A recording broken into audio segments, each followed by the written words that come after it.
اگه شما هم دوست دارید یک ایموجی برای خودتون بسازید حتما داخل این ویدیو با من همراه باشید.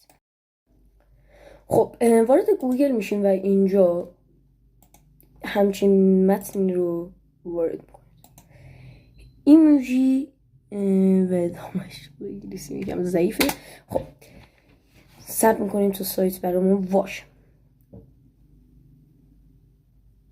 وقتی که واش شد شما میتونید اینجا بین همه این ایموجی ها خودتون برای خودتون ایموجی بسازید و استفاده کنید. مثلا من این ربات رو میخوام با این ترکیب کنم،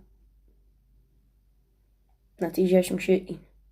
یه لحظه که صبر کنیم این دوتا رو ترکیب میکنه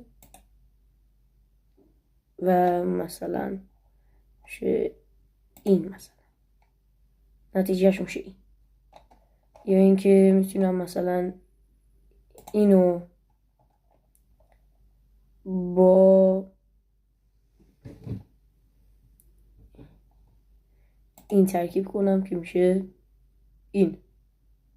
به همین راحتی، یعنی نیازی نیست کلی زحمت بکشین و سختی بکشین و همین دیگه. و برای دانلود این روش کلیک نگه میدارید و اینجا اوپن آیمگ فکر کنم میزنید و ثبت میکنید تو واش.